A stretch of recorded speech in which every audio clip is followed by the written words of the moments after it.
welcome back to part 2 of the succulent video series. I'm Pammy, and today I'm at one of my favorite places in St. Louis, my job. I work at the Washington University Research Greenhouse, and while it is snowing outside, it is nice and 75 degrees in here, and we have a great collection, so I want to show you the variety that some succulents and cacti can have. The first plant I want to show you is Crassula perforata, also known as string of buttons. You might have seen this maybe in your house or your friend's house. Definitely my house. It's a popular house plant because it's so cute. It is of the same genus as the Jade plant, Crassula, and this one is even blooming right now. You can see those little yellow flowers. This guy is from southern Africa, where the wet season is really short and really mild. They can go months without any water. So the next plant that I want to show you is also one that you've probably seen before.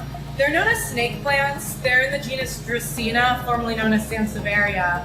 They're really popular houseplants because they can really handle anything you throw at them. They're really, really easy to care for. We grow them here in our greenhouse where it's in pretty much full sun. And we also grow them upstairs in an office where it gets no natural light. They're just in regular office fluorescent lights, and they're fine. This big boy is a Pachypodium namaquanum. It is named because it's from the Namako land in southern Africa, which is South Africa and Namibia and a little bit of Botswana. Really, really dry. Same area as the string of buttons, so the wet season is really short and really mild. So that's why this guy has this just really thick trunk, and it's covered in spines. And it's got this little tuft of hair at the top. This guy actually bloomed for us for the first time and has these small, kind of cone-shaped red flowers. This next one that I want to show you is a cactus. It's Gymnocalycium, and it's from South America, mostly Argentina. Most people think that succulents and cacti really only grow in the deserts of Africa, far away, but that's not true. This one is from our own side of the world, and it actually bloomed for us a few years ago, and we collected seeds from it. They are about a year and a half old, and they are just this big. But they're already pretty sharp. They've already got spines on them. So this one is a Graptopetalum paraguayense. It's also called a ghost plant because it has this real pale pastel color and these beautiful rosettes at the end of each stem. This one I want to show you for a couple of reasons. One, because it's really easy to propagate. So in my last video I talked about different ways that we can propagate succulents. This is one of the ones that you can leaf propagate. So this is a leaf that just fell off and it started making its own rosette. You can see the roots there. Got a few more. Got this really tiny one. I also want to show you this one because it's a great example of the Farina, which if you remember in the last video is that protective waxy covering that protects succulents from full sun. So I'm gonna pick off a fresh leaf for you. So this is a leaf that I just picked off. And if I rub my finger on it, you can see that I'm rubbing off some of that waxy covering called the Farina. And that helps protect them from the really harsh sun where they live, because they like to have, 12 to 16 hours of really bright, direct sunlight.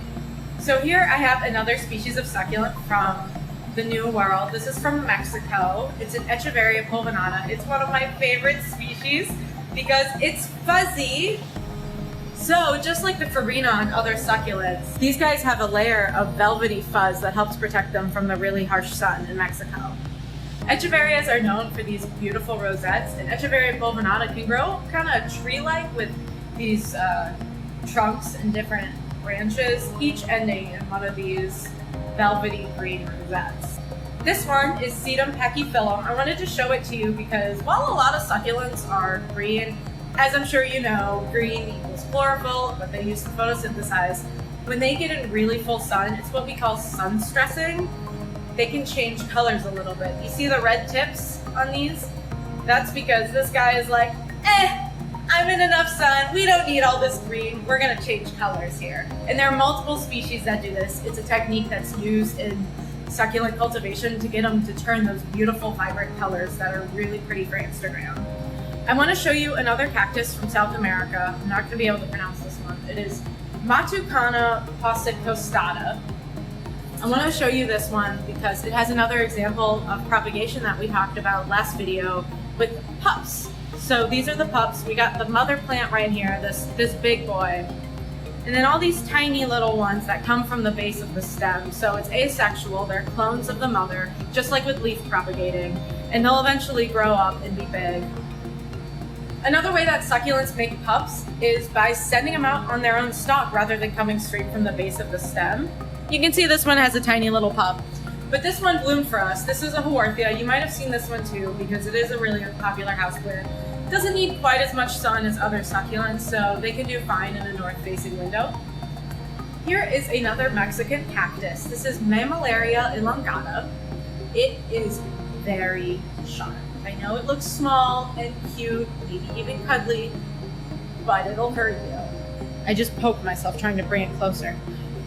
This one is even blooming. It's got this cute little flower that is barely poking through all of these spines. They're overlapping. Another cactus of the same genus. This is Mammalaria Vocasada, also known as the powder puff plant. This one even looks softer than the other one. While this one doesn't really have spines in the same way, this one actually has hooks. Oh, I just hooked myself. So it does have spines and some fur, but these red ones, those are hooks. So they go straight up and then they curve just a little bit at the end and they will catch on skin. Doesn't really hurt, won't draw blood, but it will grab you. So you may be looking behind me and thinking, Tammy, those are such beautiful big cacti. But you would be wrong because most of these are euphorbias. They're not true cacti. They're from southern Africa and Madagascar. And I'm gonna put on gloves because I want to show you what makes euphorbias euphorbias. You might know them because you might have them in your house every December.